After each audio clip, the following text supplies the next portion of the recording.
Essa questão traz um poema e relaciona esse poema à sua produção de construção, à sua elaboração, quanto ao seu contexto histórico, social e político. Vamos ao texto.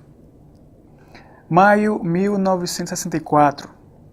Na leiteira a tarde se reparte em iogurtes, coalhadas, copos de leite no espelho do meu rosto. São 4 horas da tarde, em maio. Tenho 33 anos e uma gastrite. Amo a vida que é cheia de crianças, de flores e mulheres. A vida, esse direito de estar no mundo, ter 2 pés e mãos, uma cara e a fome de tudo, a esperança. Esse direito de todos que nenhum ato institucional ou constitucional pode caçar ou legar. Mas quantos amigos presos, quantos em cárceres escuros, onde a tarde fede a urina e terror. Há muitas famílias sem rumo esta tarde, nos subúrbios de ferro e gás, onde brinca irremida a infância da classe operária. Estou aqui, o espelho não guardará a marca deste rosto, se simplesmente saio do lugar ou se morro, se me matam. Estou aqui e não estarei um dia em parte alguma. Que importa, pois? A luta comum me acende o sangue e me bate no peito como o coice de uma lembrança. O poema Maio 1964, extraído do livro Dentro da Noite Veloz, publicado em 1975, revela o compromisso de Ferreira Goulart com... O texto deixa bem claro o aspecto combativo e o aspecto mesmo de denúncia quanto aos mandos e desmandos de uma ação mais arbitrária ocorridos durante a ditadura militar. Então Ferreira Goulart deixa claro esse aspecto da classe operária, da prisão de alguns amigos em contextos de podridão que se coloca em alguns versos do poema. Então esse tipo de crítica social, esse tipo de aspecto combativo e político deixa claro que o item correto nessa questão é o item C. Os oprimidos e os silenciados por um sistema político marcado pela repressão. Essa questão tem como tema o arcadismo brasileiro, bem como as características dessa escola literária. Vamos ao poema. Minha bela Marília, tudo passa. A sorte deste mundo é mal segura. Se vem depois dos males a aventura, vem depois dos prazeres a desgraça. Ah, enquanto os destinos impiedosos não voltam contra nós a face irada, façamos, sim façamos, doce amada, os nossos breves dias mais ditosos. Ornemos nossas testas com as flores e façamos de feno um brando leito. Prendamo-nos, Marília, em laço estreito, gozemos o prazer de sãos amores. Sobre as nossas cabeças, sem que o possam deter o tempo corre, e para nós o tempo que se passa, também Marília morre. Que havemos de esperar, Marília bela, que vão passando os florescentes dias, as glórias que vêm tarde já vêm frias, e pode enfim mudar-se a nossa estrela. Ah, não, minha Marília, aproveite seu tempo antes que faça o estrago de roubar ao corpo as forças e ao semblante a graça. O carpe diem, desejo de fruir os prazeres da vida material e do amor sem culpa, é um dos ideais poéticos do arcadismo. Tal ideal está melhor representado nos versos A.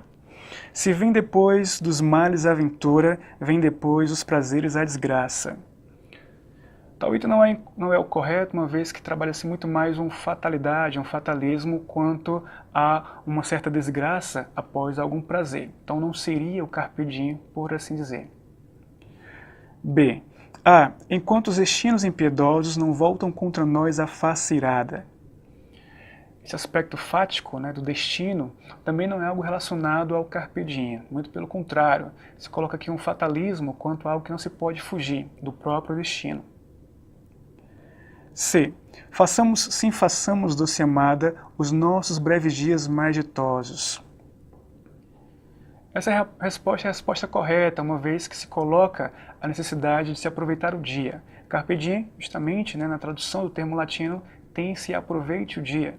Então, esse fazer breves dias mais ditosos, ou seja, fazer o dia valer a pena, é algo que deixa muito claro, é algo que significa e traduz o termo carpe diem. Então, no caso, a resposta certa dessa questão é o item C. Esta questão traz um poema de Cruz de Souza e análise quanto às características da poesia simbolista. Vamos ao texto. Cárcere das almas. Há toda a alma num cárcere anda presa, soluçando nas trevas entre as grades, do calabouço olhando imensidades, mares, estrelas, tardes, natureza. Tudo se veste de uma igual grandeza, quando a alma entre guilhões as liberdades, sonha e sonhando as imortalidades, rasga no etéreo espaço da pureza. Ó almas presas, mudas e fechadas, nas prisões colossais e abandonadas, da dor no calabouço, atroz, funéreo. Nesses silêncios solitários graves, que chaveiro do céu possui as chaves para abrir-vos as portas do mistério. A poesia simbolista é caracterizada pelo uso continuado de recursos poéticos expressivos. O texto apresentado do poeta Cruz de Souza traz entre esses recursos o uso principalmente. É importante que façamos uma análise da estrutura composicional do texto e, a partir dessa análise, possamos observar algumas características primordiais do simbolismo na produção. Vamos a essa análise. Em relação a alguns substantivos, percebemos que há substantivos absolutos, no caso, sempre essa maiúscula, em prol a um substantivo simples. Tenta trabalhar esse aspecto mais absoluto, mais engrandecedor do substantivo. No caso, temos aqui alma, espaço, pureza, céu, dor. Então, essa característica é muito clara ao simbolismo. Outra característica também bastante interessante, visto, é justamente a aliteração, a repetição de certos vogais. Eu tenho aqui vogais abertas, mares, estrelas, tardes, natureza. Então essa repetição deixa bem clara essa imensidão que é colocado no verso anterior, no calabouço olhando imensidades. Além disso, temos também a consonância, Quando se trabalha nesse terceto final, nesses silêncios solitários, ou seja, esse aspecto sibilante do silêncio solitário também deixa claro esse recurso fonético, musical da poesia. Então, através dessa análise, temos como resposta o item A, o uso de maiúsculas alegorizantes, de aliterações e musicalidade, através desse aspecto bastante sonoro na poesia de Cruz de Souza. Então, a resposta correta é o item A. Essa questão traz um conto de produção contemporânea e análise quanto às características dessa produção contemporânea. Vamos ao texto. As vantagens da morte. Ouvi um toque-toque-toque, virei de lado, tentava pegar no sono, calor e pernilongos. Ouvi de novo toque-toque-toque. Levantei, escancarei a janela e deparei com meu irmão montado em sua Garrick preta, com frisos dourados, segundo andar do prédio do conjunto habitacional onde morava, perguntando, daquele jeito bonachoso, vai me deixar muito tempo aqui fora ainda, Tiquim? Ele pousou dentro do quarto sem dificuldade, abriu o descanso, estacionou a bicicleta no canto. E aí, como vão as coisas? Foi quando notei que eu estava bem mais velho que ele. Ele havia morrido com 22 anos, um negócio esquisito. Chegou da fábrica, trabalhava de torneiro mecânico na manufatura. Falou que não estava sentindo bem. Jogou na cama de roupa e tudo. A mãe ainda perguntou se queria tomar um chá de boldo. Disse que não, queria apenas dormir um pouco. Deitou, dormiu, não acordou mais. E fiquei com a sensação de que uma manhã eu ia despertar e lá estaria ele na cozinha tomando café, enfiado no macacão fazendo a graxa, pronto para ir para a fábrica. Mas os anos passaram, ele não levantou mais. E agora reaparece como não tivessem decorrido 30 anos, a cara ainda com marcas de espinhas, o cabelo emplastrado de Bill Cream. E aí, como vão as coisas? A narrativa dinâmica do conto de Luiz Rufato integra o patrimônio literário nacional, manifestando um olhar que, na narrativa explicitada pelo conto, percebemos essa dinamicidade pelo uso não, digamos, padrão da pontuação. Temos um texto corrido com várias vírgulas, a pontuação é sempre colocada de maneira a se produzir essa celeridade, essa rapidez. Além disso, temos o discurso indireto livre, a voz de uma segunda pessoa, no caso o irmão do sujeito, do personagem do conto, é integrada à própria narrativa. Então, essa não convenção de pontuação deixa bem clara essa dinamicidade. Mas além disso, também temos a ideia do inverossímil. No conto percebemos a visão de alguém que chega de motocicleta no segundo andar de um prédio e alguém que já estava morto, né? Então eu percebo essa ideia do que seria irreal, do insólito, de maneira muito clara em relação ao que seria, né, essa vantagem da morte. Então eu tenho um texto que brinca com essa inverossimilhança e deixa essa constatação de uma percepção do próprio narrador. Então, por conta dessa constatação, dessa análise, percebemos que o item correto é o E. Neutraliza um fato insólito para discutir as relações afetivas do universo familiar. Essa questão tem como tema o modernismo produzido no Brasil e suas características. Vamos ao texto. Evocação do Recife. Rua da União, onde todas as tardes passava a preta das bananas, com um chale vistoso de pano da costa, e o vendedor de roletes de cana, o de amendoim, que se chamava Mindubim e não era torrado, era cozido. Me lembro de todos os pregões, ovos frescos e baratos, 10 ovos por uma pataca, foi há muito tempo. A vida não me chegava pelos jornais nem pelos livros, vinha da boca do povo, na língua errada do povo, língua certa do povo, porque ele é que fala gostoso o português do Brasil, ao passo que nós, o que fazemos é macaquear a sintaxe luzida. A vida com uma porção de coisas que eu não entendia bem, terras que não sabia onde ficavam, Recife, Rua da União, a casa de meu avô, nunca pensei que ela acabasse.